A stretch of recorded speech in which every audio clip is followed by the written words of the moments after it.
자, 첫 번째는 태양 에너지의 생성과 전환. 일단 에너지가 뭔지부터 나오네요. 에너지가 뭐냐? 밑줄 좀 긋게요. 에너지가 뭐냐? 일을 할 수 있는 능력을 에너지라고 정의합니다. 에너지가 있어. 아, 나 일할 수 있는 능력이 있어 라는 뜻이죠. 그렇죠? 에너지. 에너지 종류가 되게 여러 가지가 있습니다. 빛에너지, 열에너지, 화학에너지, 전기에너지, 역학적 에너지, 핵에너지가 있는데 좀 익숙하지 않은 에너지가 있어요. 빛에너지는 이게 빛에너지죠. 열에너지, 열이 열이죠. 자, 근데 요 화학에너지하고 핵에너지 요게 좀 생소합니다. 그죠? 자, 우리 기억해야 돼. 일단 쉬운 것부터. 전기에너지는 요 전기가 공급된 에너지가 전기에너지일 거고요. 역학적 에너지라는 건 운동에너지랑 위치에너지를 합쳐서 역학적 에너지라고 하거든요. 자, 중요한 건 이게 뭔지. 화학에너지. 체크할게요. 화학에너지가 뭐다? 물질에 저장되어 있는 에너지를 화학에너지라고 정의합니다. 쌤이 종이를 태워서 열을 냈어. 열에너지가 나왔죠. 그럼 종이가 가진 에너지는 뭐였냐고요? 무슨 에너지가 열에너지로 전환된 거냐고요? 종이 에너지? 중성화학 에너지? 이런 거 아니겠죠, 그죠? 이 물질이 갖고 있던 에너지니까 화학 에너지로부터 비롯된 겁니다 라고 말하는 거예요. 또 다른 예, 쌤이 아침에 밥을 먹었어. 밥 먹고 지금 소리 에너지, 역학적 에너지, 열 에너지 막 내고 있습니다. 내가 무슨 에너지를 가지고 다른 에너지로 전환한 거냐? 밥이 무슨 에너지냐 이거 물어보는 거야. 밥 속에 저장된 에너지는 뭐다? 화학 에너지라고 말하는 거예요. 그 밥이라는 물질 속에 저장되어 있는 에너지이기 때문입니다. 자, 그런데 우리가 제일 힘들게 하는 문제는 바로 이 핸드폰이에요. 핸드폰은 무슨 에너지로 빛 에너지를 내고, 여보세요? 소리 에너지를 내고, 운동 에너지를 내느냐고요. 근원이 되는 에너지가 뭐죠? 화학 에너지. 왜 그렇게 생각하죠? 그렇게 배웠나요? 아니요. 너의 생각인가요? 정답이에요. 리튬 배터리라는 배터리 속에 저장된 에너지가 근본 에너지입니다. 배터리라는 물질이야. 리튬이라는 물질 속에 저장된 에너지가 근본 에너지고 화학 에너지야. 그러니까 화학 에너지가 일시적으로 전기 에너지로 변환됐다가 빛 에너지로, 전기 에너지로 전환됐다가 소리 에너지로, 전기로 전환됐다가 운동으로 전환되는 거야. 우리는 흔히 어떻게 착한다? 얘는 배터리에 저장된 전기 에너지죠 라고 착각한다고요. 그거 아니란 얘기야. 배터리 속에 저장된 에너지는 화학 에너지입니다. 꼭 기억해야 돼. 이거 가장 많이 헷갈립니다. 그래서 이 충전이라고 하는 작업이, 잘 봐. 충전이라는 작업이 무슨 에너지가 무슨 에너지로 전환되고 있는 거야? 전기 에너지가 화학 에너지로 저장되고 있는 거야. 이해돼요? 충전한다는 게 전기가 전기로 충전되는 게 아니라고요. 이해됩니까? 화학 에너지로 충전이 되고 있는 겁니다. 그런 것들 조심해주면 여기서는 문제 없이 다 문제를 맞출 수 있습니다. 핵 에너지도 생소합니다. 핵 에너지는 핵이 가진 에너지야. 핵이, 예를 들어 핵이 분열될 때도 에너지가 나오고요. 핵이 융합될 때도 에너지가 나와요.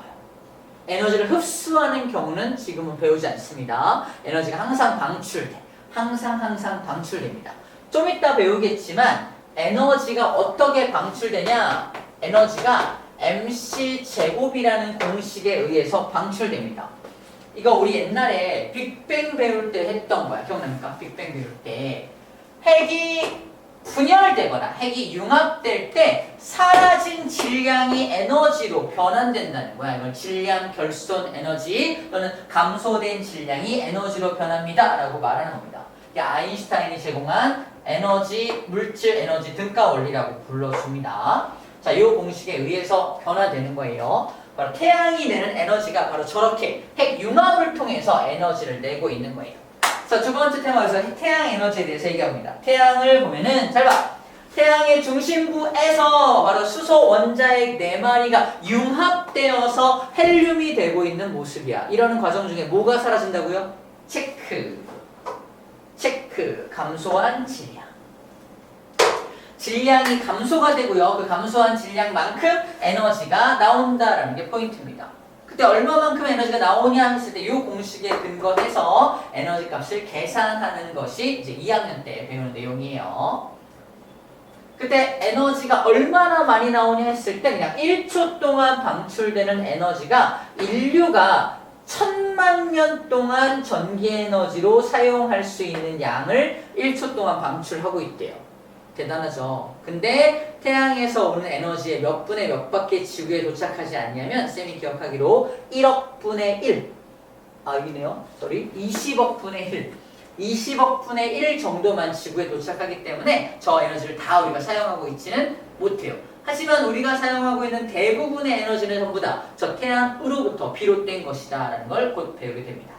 그렇게 태양이 내는 에너지는 바로 그렇게 에너지를 내는구나 라는 거고, 태양의 구조도 볼게요. 맨 안쪽을 핵이라고 하고요. 핵에서 뿜어져 나오는 에너지가 나오는 층을 복사층이라고 불러주고, 맨 마지막에 끝에서는 돕니다. 도는 층을 대류층이라고 불러줍니다. 그래서 핵, 복사층, 대류층 순서로 구성이 되어 있어요.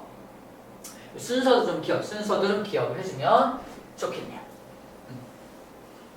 지구에서는 이 에너지를 이용해서 살아간다라고 말하는 겁니다. 자, 거기서 질량과 에너지 관계 그래서 어디 있냐? 여기 안 나와 있나요? 자, 여기 아인슈타인 얘기 나오죠? 여기 써놓을게요. 이 공식 여기다 써놓으면 됩니다. 여기 질량과 에너지, 여기가 E는 MC 제곱을 여기다가 쓰면은 딱 좋아요. 자, 질량과 에너지에 대한 공식 1905년에 발표한 거. 그래서 몇 년이야? 120년 전? 그죠? 120년, 2025년이니까 지금 120년 전에 이미 발표한 공식입니다. 실제로 얼마나 에너지가 나오냐, 실제로 얼마나 질량이 감소되냐를 보여주는 그림입니다. 이 그림 시험 문제도 되게 자주 나와요. 헬륨 원자핵이 양성자 2개, 중성자 2개로 되어 있다는 건 알고 있어야 돼. 그 다음에 양성자 2개의 질량과 중성자 2개의 질량을 더하면 이게 되겠죠. 그래서 양성자 하나하나의 질량을 재봤어. 양성자 하나의 질량이 1.0073U. U는 되게 작은 단위를 말합니다. 그게 2마리가 있어요. 그 다음에 중성자도 2마리가 있어요. 그래서 이렇게 떨어져 있을 때 하나의 질량을 쟀더니 4.032U가 나온다는 거야. 그럼 이게 합쳐져서 헬륨이 되면 헬륨 원자핵의 질량도 4.032U가 나와야 되는 거지. 하지만 실제로 헬륨 원자핵의 질량을 재봤더니 얼마밖에 안 되더라? 4.001호밖에 안 되더라. 사라진 거죠. 질량이 저만큼 사라졌고, 사라진 질량만큼 에너지로 변환된 것이다 라는 얘기를 하고 있는 겁니다. 이게 합쳐지는 과정 중에, 융합되는 과정 중에 질량이 좀 사라지는구나, 이것을 확인하는 내용입니다. 자, 그렇게 지구로 도착한 태양 에너지는 지구에서 어떤 일들을 할 수 있냐, 어떤 것들을 할 수 있냐. 자, 결론은 그렇게 에너지가 도착하면은 지구 환경과 지구의 모든 생명체에 영향을 준다라는 게 포인트인데, 바람이 부는 게 결국 태양 때문이라고 말하는 거고요. 기상현상, 비와 눈이 오는 것도 태양 때문이라고 말하는 거고요. 광합성이 태양 때문인 건 알고 있죠. 빛에너지를 받아서 광합성 하는 거니까. 태양광 발전도 태양빛 에너지를 이용해서 광전 효과라는, 이것도 아인슈타인이 해준 거야. 광전 효과라는 효과에 의해서 전기가 직접 만들어지는 것을 태양광 발전이라고 합니다. 태양광 발전 먼저 외쳐볼게요. 태양의 빛 에너지가 전기 에너지로 전환되는 것을 바로 광전 효과에 의한 태양광 발전이라고 합니다. 뭐랑 구분해야 돼? 같지 않다. 태양 열발전하고는 전혀 다릅니다. 태양 열발전이 아니라 광발전이라고 말하는 거야. 열과 빛을 구분해야 돼. 태양 열을 겁나 받아서 물 끓여서 전기 만드는 게 태양 열발전이야. 근데 태양 광발전은 빛 에너지를 받아서 직접적으로 전기를 만들 수가 있습니다. 그래서 그 차이점이 있어요. 태양 열발전과는 다르다는 것만 알고 있으면 돼. 바람이 불고 기상현상이 일어나는 것도 한번 상상해 볼게요. 바람이 왜 부냐? 태양 에너지가 여기만 뜨겁게 막 달굽니다. 요 지표면만, 땅만. 땅이 뜨거워지면 땅 위에 있는 공기도 뜨거워지겠죠. 뜨거워진 공기는 어떻게 돼요? 위로 올라가죠.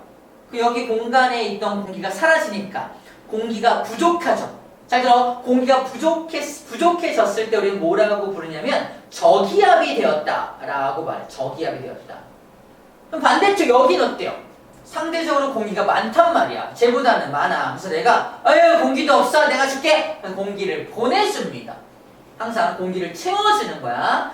그래서 공기는 항상 이동해. 어디서 어디로? 고기압에서 저기압으로 공기가 이동합니다. 이렇게 공기가 이동하는 현상을 두 글자로 뭐라고 한다고 써있어요. 뭐가 분다? 바람이 분다. 바람이 바로 공기의 흐름을, 공기가 이동하는 현상을 바람이라고 불러줍니다. 결국 바람이 부는 것도 누구 때문이다? 태양 때문에 바람 분다고 말하는 겁니다. 정리하면 태양의 열 에너지가 바람의 운동 에너지로 전환이 되는 거고요. 그 바람이 움직이면서 바닷물도 같이 움직입니다. 바람이 이렇게 불면은 바닷물도 같이 쓸려서 이렇게 같은 방향으로 움직이거든요. 즉 바람이 부는 것도 태양 때문이고 바닷물이 이렇게 움직이는 것도 태양 때문이다라고 지금 말하는 중이에요. 두 번째 기상현상입니다. 자, 바다를 상상하고요. 바다에 태양 에너지가 들어와서 증발이 어마어마하게 일어나서 이 증발된 수증기가 올라가서 뭉게 구름이 만들어지고 그 구름에서 비가 내리는 장면을 상상하면 됩니다. 태양이 없었다면 구름도 안 만들어지겠죠? 결국 구름에 의한 비가 내리고 눈이 내리는 현상 다 태양 때문이다 라고 지금 말하는 거예요. 태양의 열에너지 때문에 구름의 위치 에너지, 저 위쪽에 수증기가 응결돼서 구름이 만들어지니까 그 구름의 위치 에너지가 만들어지고요. 그것이 물의 위치 에너지가 되어서 밑으로 내려오게 됩니다. 자, 그렇구나. 태양 에너지가 이렇게 여러 가지 전환이 되어서 지구의 여러 가지 현상들과 생물에게 영향을 주고 있구나라는 겁니다. 나머지는 이것도 비슷한 내용들이 방금 얘기한 것들이 좀 정리된 거고 좀 특이한 게 이겁니다. 화석연료 체크. 화석연료. 자, 두 가지. 화석연료는 기권, 직권, 생물권, 외권, 수권 중에 어디에 있는 게 화석연료예요? 땅에 묻혀 있는 거니까 직권에 있는 거야. 직권에 있는 게 화석연료야. 화석연료는 어떻게 만들어지냐라고 물어봤을 때 화석연료 하면 석탄, 석유, 천연가스거든요. 자, 석탄은 약간 딱딱하죠. 석유나 천연가스는 이제 액체나 기체죠. 자, 그럼 석탄은 과거에 살던 식물이 죽어서 생성된 거고요. 석유는 과거에 살던 동물이 죽어서 생성된 거라고 생각하면 돼요. 또 액체 성분인 석유에서 기체 성분이 증발돼서 천연가스가 생성된 거라고 생각하면 됩니다. 물론 우리가 상상할 때 진짜 식물, 진짜 동물이 아니라 식물성 플랑크톤, 동물성 플랑크톤이라고 더 말을 많이 해요. 하지만 우리 그냥 식물, 동물로 알고 있으면 되고 중요한 건 식물을 누가 키우냐고요. 태양이 키워내고요. 그 식물을 먹고 자란 게 누구예요? 동물이잖아. 결국 이 식물과 동물이 가진 에너지는 누가 준 에너지다? 태양이 준 에너지를 함유하고 있는 겁니다. 다시 말해서 이 화석 연료가 가진 에너지들 다 누가 준 거다? 태양이 준 거다. 태양 에너지가 화석 연료라는 물질 속에 저장된 거니까 무슨 에너지로 전환된 것이다? 체크. 화학 에너지죠. 화석 연료라는 물질 속에 저장된 에너지니까 화학 에너지라고 불러주는 겁니다. 태양의 빛 에너지가 광합성을 통해서 석탄, 석유와 같은 화석 연료를 만든다. 화학 에너지로 저장되고 있는 모습입니다. 자, 이런 거 정도만 잘 체크해주면 될 것 같아요. 자, 또 태양 에너지는 물도 순환시키고 탄소도 순환시킵니다. 물부터 볼게요. 방금 했던 건데 태양 에너지 때문에 바닷물이 증발되고요. 바닷물이 증발돼서 구름이 만들어지고 바람이 불어서 구름이 이동해서 여기서 비를 내리고 있고요. 자, 비를 내린 게 다시 모여서 다시 바다로 흘러 들어가고 있습니다. 바닷물을 순환시키는, 자, 바닷물이 순환되는 데 있어서 태양 에너지가 없다면 순환이 될까 안 될까? 안 된다는 얘기입니다. 그래서 태양 에너지가 물을 순환시키는 데도 큰 역할을 하고 있어. 이 얘기하고 있는 거야. 두 번째, 탄소의 순환. 탄소는 C를 말하고요. 자, 대기 중의 탄소는 이산화탄소 형태로 CO2 형태로 존재하고요. 식물이 이거를 광합성을 통해서, 자, 이건 대기니까 기권이죠. 기권에 있던 탄소가 빛에너지 때문에 광합성을 할 수 있잖아. 태양 때문에 광합성을 해서 포도당이라는 형태로 안에 들어오게 됩니다. 이게 C6H12O6라는 포도당이 돼서 여기에 탄소가 들어오는 거야. 기권에 있던 탄소가 생물권으로 들어오는 거. 누가 시킨 거다? 누가 하는 거다? 태양 에너지가 하는 거다라는 말입니다. 얘가 죽어서 화석연료가 됩니다. 직권으로 들어왔죠. 화석연료에 탄소가 들어와서 여러 가지 물질이 되겠죠. 그 다음에 이게 우리 사람이 꺼내서 자동차나 공장으로 돌리면 운동과 열 에너지를 얻을 수 있고, 얘를 태우면서 다시 어떤 형태로? 다시 이산화탄소로 대기 중으로 돌아가게 되겠죠. 자, 탄소가 이렇게 순환하는 데 있어서 누가 결정적으로 도와준다? 태양 에너지가 도와주고 있다라는 말을 하고 있는 겁니다. 어려운 건 없어요. 됐죠? 오케이, 여기까지가 태양과 관련된 내용이에요. 문제 풀어볼게요. 태양은 정리가 끝났습니다. 개념 문제 먼저 풀어보자. 142쪽입니다.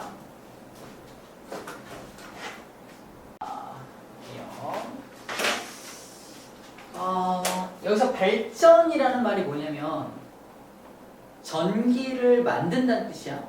발전한다는 건 전기를 만든다. 발전소 있죠, 발전소. 발전소가 전기를 만드는 장소인 것처럼 발전한다는 건 전기를 만든다라는 뜻이고, 예전 정부 과제 중에 뭐 지속 가능한 발전 이런 게 있었어. 계속적으로 인류가 프로그레스, 진보해 나가는 게 아니라 지속 가능한, 계속해서 전기를 만드는 방법에 대한 연구가 지속 가능한 발전에 대한 포럼이었습니다. 발전은 전기 만드는 걸 초점 맞춰져 있는 거야. 왜? 인류가 가장 많이 사용하는 에너지가 현재 전기 에너지거든요. 그 전기를 어떻게 만들 것이냐, 환경 오염 없이 또 계속적으로 전기를 공급받을 수 있는 방법은 뭐가 있냐, 이게 지금 가장 큰 이슈가 되는 거야. 왜 굳이 전기입니까? 그 전기가 다른 에너지 형태로 가장 잘 전환되는 에너지라서 그래요. 그래서 우린 전기를 가장 많이 사용하고 있는 거예요. 그 전기를 처음 만들어준 사람이 바로 쌤이 제일 좋아하는 과학자, 마이클 패러데이라는 과학자예요. 이 사람에 대한 역대 인간에 대한 어떤 그런 것들은 나중에 위인전 같은 걸 통해서 좀 영상을 통해서 보면 좋을 것 같고, 중요한 건 이 사람이 전기를 생산하는 방법을 수백 번, 수천 번, 수만 번의 실험을 통해서 알아낸 게 오늘 우리가 배우는 그 실험이에요. 우리는 간단하게 무슨 원리가 이런데, 그 사람 입장에서는 어마어마하게 많은 시행착오를 거쳐서 알아낸 방법이 바로 전자기 유도라는 현상입니다. 첫 번째 나온 게 전자기 유도죠. 바로 전기를 생산하는 방법을 알아낸 거예요. 원리를 암기할 때 가장 간단한 방법이 뭐냐면 바로 이겁니다. 잠깐 볼게요.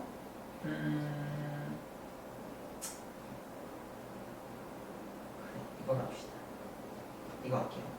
자, 가운데 그림인데 보세요. 얘는 이름이 코일이야. 안녕, 코일.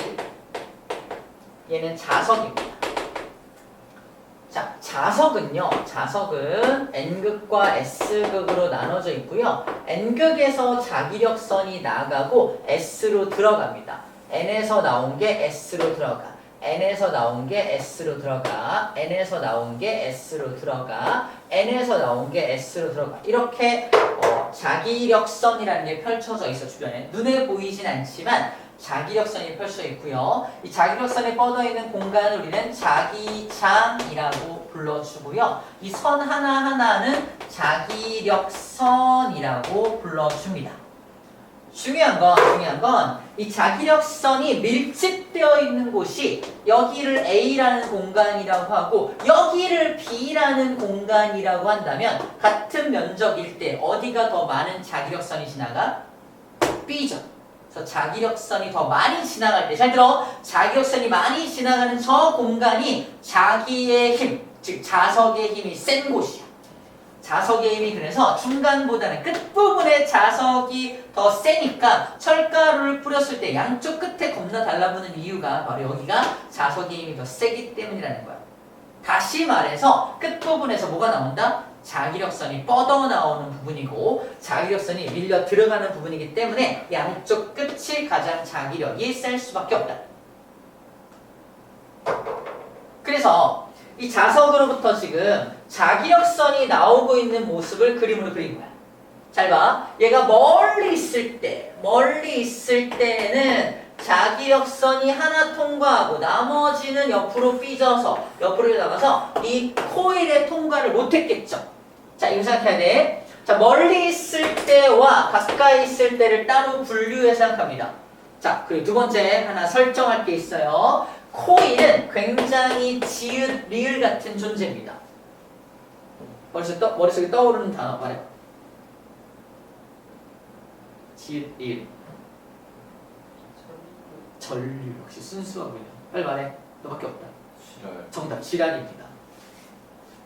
전혀 안 떠올랐죠. 그런 단어 따위 그죠? 순수해서 그래. 질환입니다. 방송으로 좀 적합하지 않을 수 있지만 이게 암기할 때 가장 좋아요. 질환 같다. 질환 같다.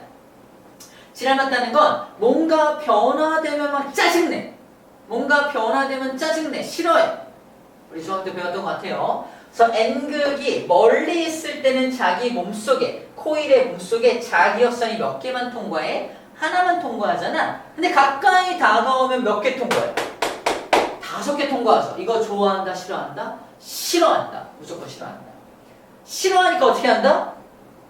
추가적으로 늘어난 4개를 없애고 싶어 합니다. 그때 코일은 자기 스스로 자기력선을 만들어낼 수 있어. 기억납니까? 오른손 법칙. 코일의 전류가 잘 봐. 이렇게 내 손가락의 전류야. 전류가 이렇게 흐르면 엄지 방향이 N극이야. 위로 N극을 만들어서 꺼져! 왜 꺼지란 말이야? 밀어냅니다. 그래서 전류를 스스로 징 만들어내서 자기를 변화시킨 게 싫으니까 전류를 이렇게 만들어서 쟤를 다시 밀어내려고 노력하는 게 바로 코일이 하는 일입니다.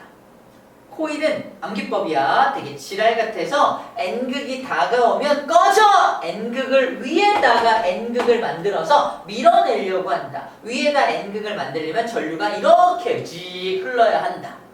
전류가 이 방향으로 흐르는 걸 화살표로 이렇게 표현해놓고 있는 거예요. 자, 내 손가락에 전류 이렇게 흐르는 거. 자, 이렇게 전류가 흐를 때 우리 검유계로 전류가 어느 방향으로 흐르냐를 검사하는 그냥 기계장치야. 전류가 흐를 때 바늘이 움직여. 가운데 0에 있다가 어디로 움직이고 있어? 왼쪽으로 움직이고 있죠? 이렇게 전류가 흐를 때 검유계가 바늘이 왼쪽으로 움직인다고 그려놓은 거야. 왼쪽 오른쪽은 지금 중요하지 않아. 어쨌건 바늘이 움직였다는 건 뭐야? 전류가 흐른다는 겁니다. 다시 말해서 코일 감아놓고 전류가 흐르는지 안 흐르는지 검사하기 위한 검유계 연결해놨어. 전류가 흐를 이유가 없죠. 근데 거기다가 자석을 네 가까이 가져갔더니 전류가 직 흐른다고 지금 말하는 거야. 전기가 생산된 겁니다. 코일과 자석 사이의 거리가 변하면 전기가 생산된다고 지금 말하는 거예요. 이 생산된 전기를 모아서 리튬에다 저장하면 그게 충전인 거야. 그 전기를 어딘가에 보관하고 있다가 필요할 때 공급하는 곳이 우리나라 같은 경우는 한국전력이라는 곳인 거지. 전국의 모든 전기를 모아다가 필요할 때 공급을 해주는 그런 센터가 바로 한국전력이라는 곳이라고 생각하면 됩니다. 그래서 코일의 입장에서 다가오면 싫어하죠. 자, 이제 입장 바꿔볼게. 이제 자석의 입장이 되어봐. 자석이야. 내가 다가갔어. 어떻게 해요? 꺼져, 밀어. 그죠? 밀어낸단 말이에요. 삐지겠죠? 날 밀어내? 그래서 갈게. 가면 될 거 아니야? 갑니다. 뒤돌아서 가요. 가면 뭐라 그래요? 다시 땡깁니다. 자, 이게 이 모습이야. 오른쪽이야. 그래서 자석이 알아서 갈게. 멀어지면 될 거 아니야? 그래서 자석이 멀어지고 있는 모습이야. 오른쪽 그림이. 코일이 좋아할까 싫어할까? 가라다고 진짜 가냐? 삐 남자가 한번 고백했으면 계속해야지. 진짜 가란다고 가냐? 뭐 이런 느낌인 거죠. 선생님 그래서 지랄이라는 어떤 걸 했습니다. 어쨌거나 N극이 멀리 도망가고 있잖아. 코일 입장에서. 그러면 얘는 코일 어떻게 해야 돼요? 다시 땡깁니다. 다시 땡겨. 가까이 오면 밀어내고요. 도망가면 다시 땡깁니다. 이런 느낌이야. 그래서 얘가 멀리 갈 때는 여기다 S를 만들어서 다시 땡겨야 합니다. 그래서 아래쪽이 N극이어야 하니까 이제 전류가 반대 방향으로 흘러야 하는 거야. 그 전류가 봐봐 오른쪽이죠. 아까의 반대 방향으로 전류가 흐른다라는 뜻입니다. 자, 코일의 지랄 같은 성질이야. 다가가면 밀어내고요. 멀리 도망가면 땡깁니다. 이런 느낌인 겁니다. 그래서 코일 갖다 놓고 자석을 띡 가져가면 전류 씩 흐르고요. 삑 하면 또 씩 흘러. 띡띡 하면 씩 흐르겠죠.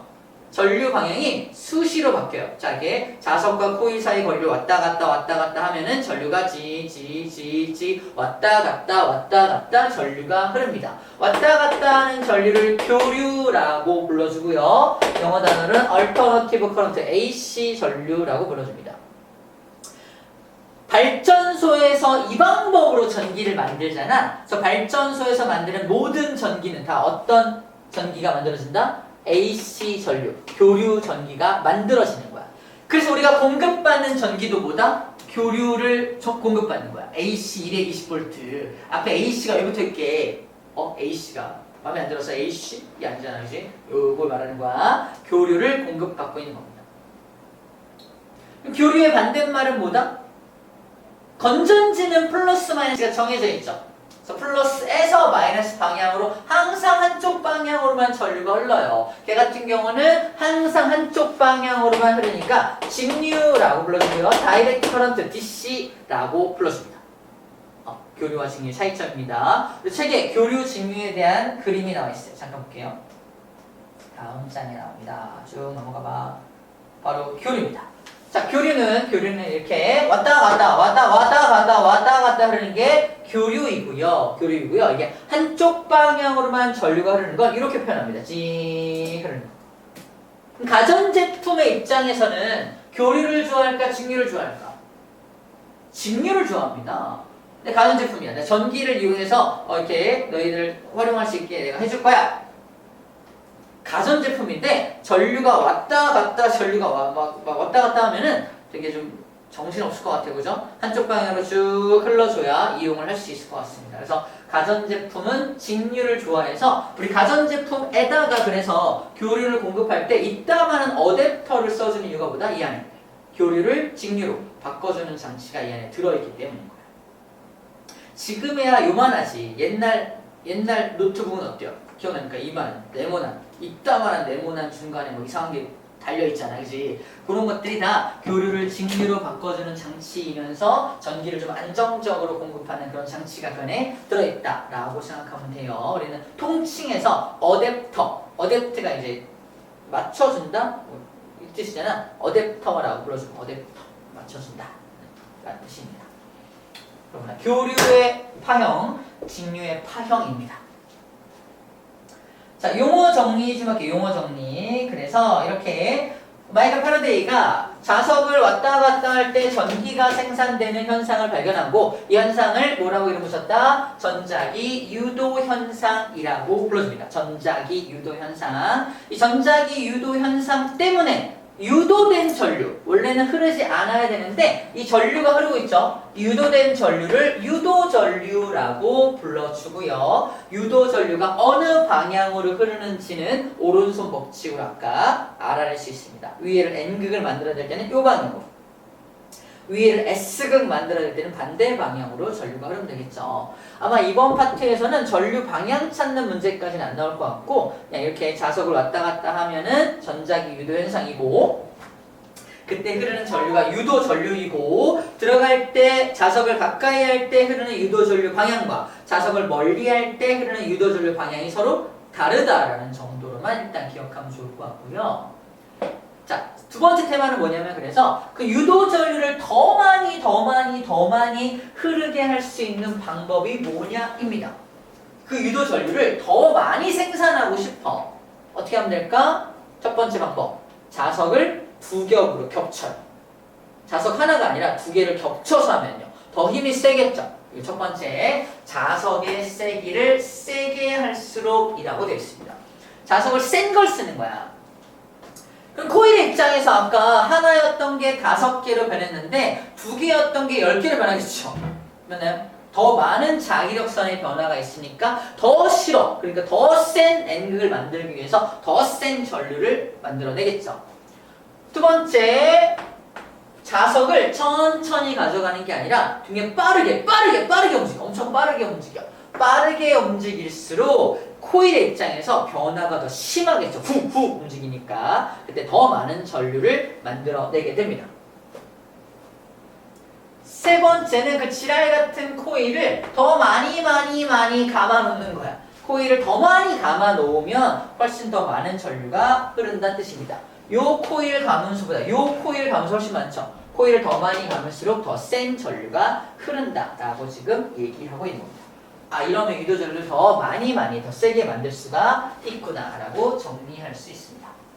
어려운 내용은 아니죠. 상식적이죠. 그럼 에너지 전환적인 측면으로 바라볼게요. 자, 자석을 움직인다는 건 자석의 역학적 에너지죠. 역학적 에너지가 전기 에너지로 전환되는 거죠. 그래서 운동 에너지, 즉 역학적 에너지가 바로 전기 에너지로 전환이 되고 있는 겁니다. 전자기 유도 현상이란 무슨 에너지가 무슨 에너지로 전환되는 거니? 그러면 자석이나 코일의 운동 에너지가 전기 에너지로 전환되는 거예요 라고 답을 해주면 됩니다. 됐죠? 어렵지 않습니다. 자, 그러면 가만히 있으면 어떨까요? 가만히 있으면 가만히 있는 거 어디죠? 없나요? 응? 없네요. 응? 그림이 없네. 자, 자석을 움직이지 않으면 당연히 전류는 흐르지 않겠죠. 너무 당연한 얘기야. 자석을 움직이지 않으면 전류도 흐르지 않습니다.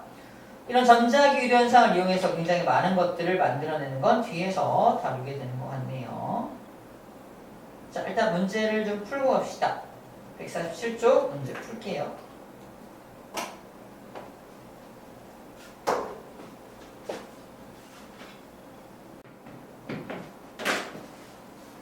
자, 이 원리를 이용해서 전기를 만들 수 있기 때문에 이걸 발전기라고 해요. 이게 발전기 원리입니다.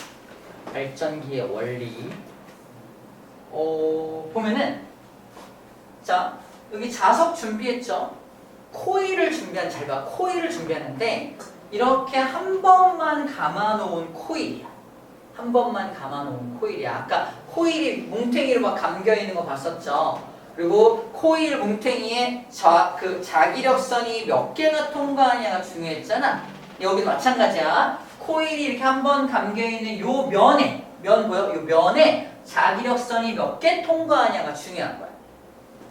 근데 자석이 이렇게 놓여져 있는데 이렇게 옆으로 놓여져 있다는, 이렇게 옆으로 놓여 있다는 것은 뭐냐면 자기력선이 이렇게 옆으로 이렇게 지나갈 때, 자기력선이 이렇게 지나갈 때 면이 누워 있으면 이 면에 전혀 자기력선이 지금 통과하지 못하는 그림을 이렇게 그려놓은 거야.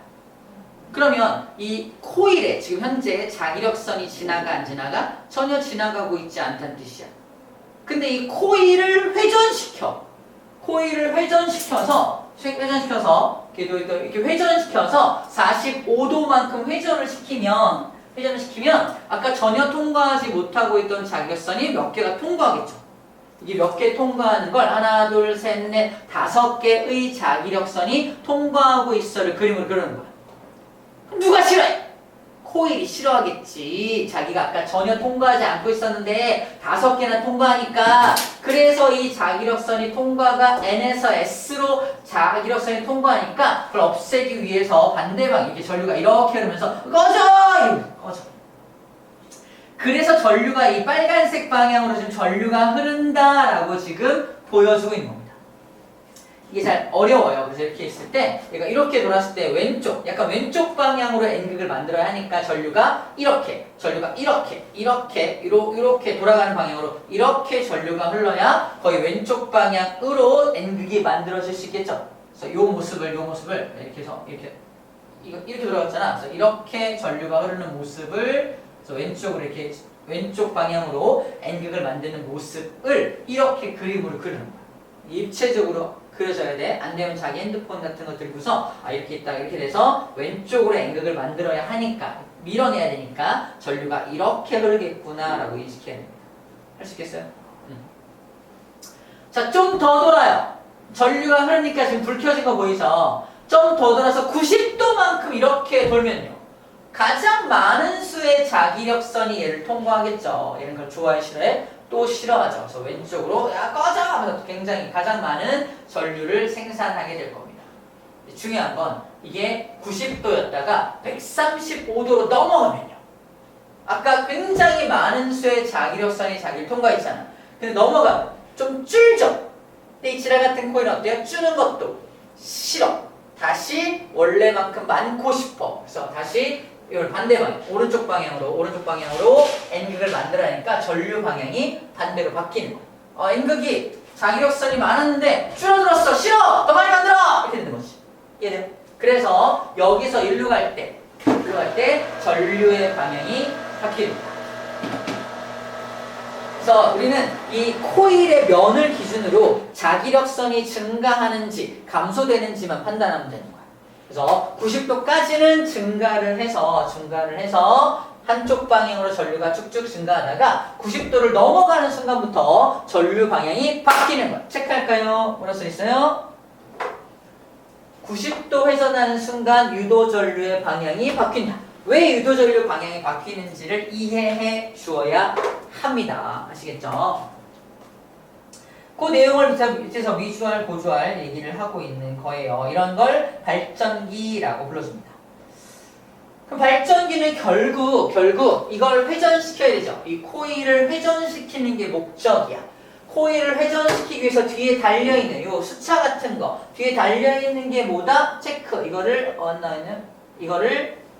터빈이라고 하면 이것을 터빈이라고 하고요. 터빈이 돌아가면 이 코일이 돌아가겠죠. 이 터빈을 무엇을 가지고 터빈을 돌릴 거냐가 발전 방식을 결정합니다. 물의 힘으로 터빈을 돌리면 수력 발전, 화석 연료의 힘으로 돌리면 화력 발전, 원자력으로 돌리면 원자력 발전, 바람의 힘으로 돌리면 풍력 발전이라고 불러주는 거야.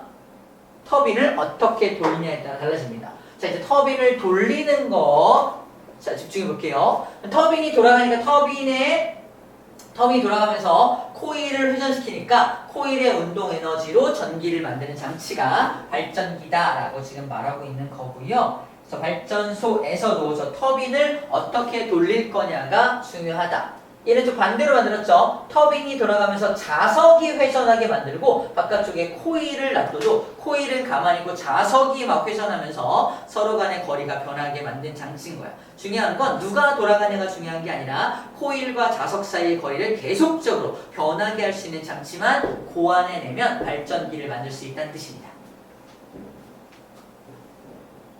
자, 그래서 화력발전, 핵발전, 수력발전이 나오는데 수력발전 먼저 할게요. 댐에다 물을 가둬놨다가 수문을 열어서 물이 확 내려오죠. 물이 확 내려오면서 물의 힘으로 터빈이 돌아가면서 전기를 만드는 장치가 수력발전입니다. 에너지 전환적인 측면에서 본다면 물이 가진 위치 에너지가 떨어지면서 물의 운동 에너지로 변하게 되고요. 물의 운동 에너지가 터빈의 운동 에너지로 변화가 되면서 전기 에너지로 변화가 되는 모습입니다. 자, 핵발전과 화력발전은 공통점이 있는데 화력발전은 화석연료를 태워서 물을 끓여. 물을 끓이면 기체가 될 거 아니야? 수증기가 돼요. 그 수증기를 아주 강한 압력으로 쏴. 거기다 뭘 설치해? 터빈 설치해서 터빈이 돌아가게 만드는 거야. 그래서 전기를 만드는 거야. 핵발전은 핵연료를 붕괴시켜서 에너지가 나오면 그 에너지를 뭐해? 또 물을 끓여. 물을 끓여서 수증기를 만들어서 수증기로 터빈을 돌리는 장치입니다. 결국은 둘 다 물을 끓이는 거야. 물을 끓이는 거. 수증기. 물을 끓여서 수증기 만들어서 수증기를 가지고 고압으로 쏴가지고 터빈 돌려서 전기를 만드는 겁니다. 근본 에너지가 있는 핵에너지로부터 출발하고 있는 화석 연료의 화학 에너지로부터 출발합니다. 나만도 똑같죠? 그런 정도로만 정리하면 됩니다. 결국 터빈 돌리는 게 목적이구나 라는 거예요. 자, 핵발전 안에는 이런 게 들어있습니다. 여기 자세히 보면은 안에 뭐 원자로 핵연료 이렇게 들어있는데 자세히 외우지는 않고 핵연료를 붕괴시키면서 에너지가 나오는 장치인데 왼쪽에 핵연료가 붕괴되는 모습이 나와 있습니다. 우라늄을 재료로 사용해요. 우라늄. 그래서 고농축 우라늄을 먼저 사용하는데 우라늄을 중성자를 쏴서 붕괴시켜. 이게 붕괴되면서 세 개의 중성자가 퉁퉁퉁 튀어나오거든요. 그럼 뒤에 기다리고 있던 세 개의 우라늄이 또 붕괴되겠죠. 연쇄적으로 하나가 3개 되고 3개가 9개 되고 9개가 27개 되고 그죠? 그래서 이렇게 연쇄적으로 어마어마하게 많은 양의 우라늄이 막 우욱 붕괴되면서 굉장히 많은 열을 방출하게 됩니다. 에너지를 방출하게 되겠죠. 마찬가지로 이 핵이 분열되면서 감소된 질량이 에너지로 변한다고 했어요. 자, 그 방법으로 연쇄 반응을 일으켜서 굉장히 많은 우라늄을 붕괴시키면서 에너지를 얻어내는 방식을 원자력 발전이라고 불러주고 다른 말로 핵발전이라고 불러주는 겁니다.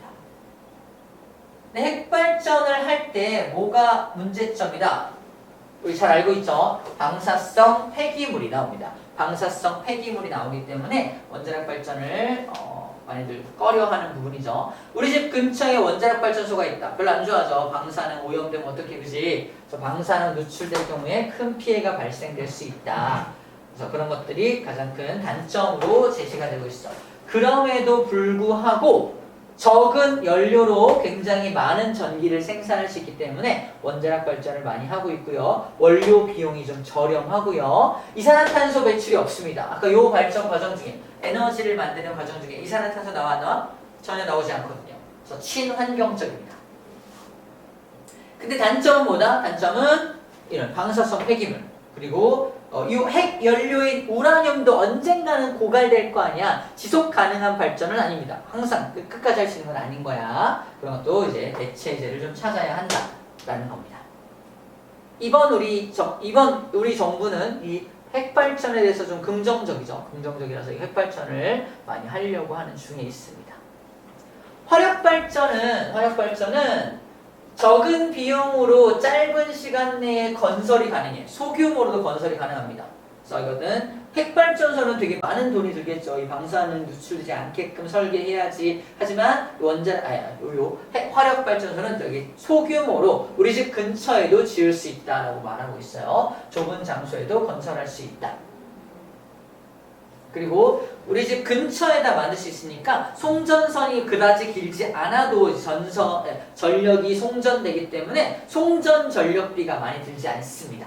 근데 원자력 발전소는 저 아주 엄청나게 외진 곳에다가 짓고 거기서 만든 전기를 보내야 하기 때문에 어마어마하게 긴 송전선이 필요해. 중간에 손실되는 전력도 엄청 많겠죠. 그런 것들을 감수하고 있는 겁니다. 발전량을 조절하는 게 쉽다. 무슨 말이야? 내가 만들고 싶을 때 얼마든지 만들 수 있다 라는 얘기를 하고 있는 겁니다. 그 다음에 다양한 화석 연료, 석탄, 석유, 천연가스 가릴 것 없이 어떤 거든 사용할 수 있다 라고 말하고 있는 거야. 그리고 그래서 전력 수요가 갑자기 증가하는 여름 같은 경우에 얘를 더 많이 돌려서 빠른 전기를 공급할 수 있다 라는 장점을 부각하고 있습니다. 하지만 단점도 있다. 어떤 단점이 있다? 이산화탄소가 발생돼요. 그죠? 화석 연료를 태우면 이산화탄소 발생되기 때문에 지구온난화를 초래할 수가 있겠죠. 대기 오염 물질이 발생됩니다. 그리고 매장량에 한계가 있다는 것도 단점으로 부각되고 있네요. 그래서 우리가 지속 가능한 발전하기 위해서 노력을 해야 한다라는 걸 하고 있습니다. 자, 마지막 그래서 발전소가 필요해. 전기 만드는 게 필요하지만 이것 때문에 환경 오염이나 기후 변화가 생기고 생태계 파괴가 되기 때문에 또 자원이 언젠가는 고갈되기 때문에 목표는 뭐다? 지속 가능한 에너지 개발에 많은 노력을 기울여야 한다는 게 마지막으로 얘가 하고 싶은 이야기인 겁니다. 자, 진도는 다 배웠어요. 문제 마무리해 봅시다. 풀어볼게요.